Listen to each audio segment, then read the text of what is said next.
Florida Republican Congressman Michael Waltz was in the region last month. He knows a lot about this. He joins us now. Just want to play for you a little bit of what President Biden said just last week.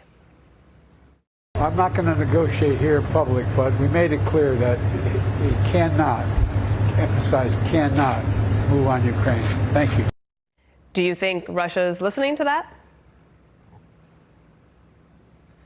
Yeah, Dana, the fundamental approach and the fundamental flaw in the president's approach is that he continues to tell the world and to tell Putin what he will do after Russia invades, that we will respond decisively after they invade. I mean, that's like, telling the Ukrainians that is kind of like in World War II telling Poland or France what we were going to do after Germany invaded.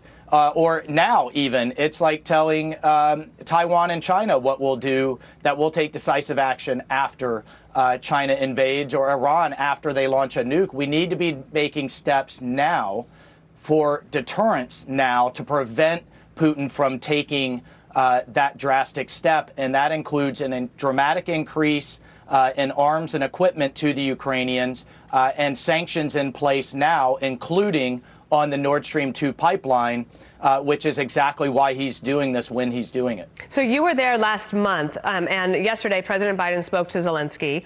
What I keep reading is that President Biden says that Russia will pay a heavy price if. So to your point, this is an after-action effect. Listen to what Adam Schiff said. Of course, he's the Democrat on Intel in the House. Watch.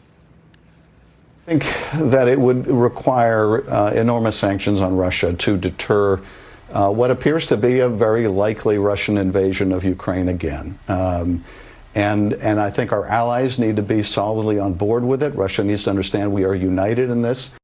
I just get the sense that there's not a sense of urgency. When you're talking about like maybe getting allies together to focus on huge sanctions, right. I mean, that's the kind of thing that takes a long time to put in place, and we might not have that much time.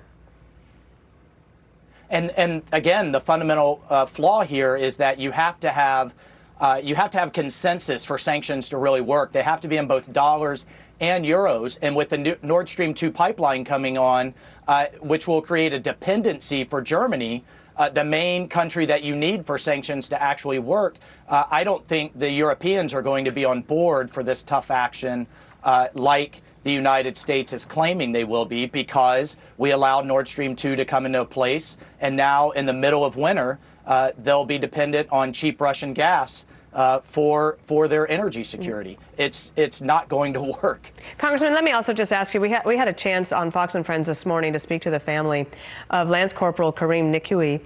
He was killed by the suicide bomber outside the airport in Afghanistan during that chaotic withdrawal. Take a listen to what they said this morning. We were able to keep our son alive, more importantly, Shanna, for the last 20 years. Then he goes and joins the military to serve our country, and our country can't protect him.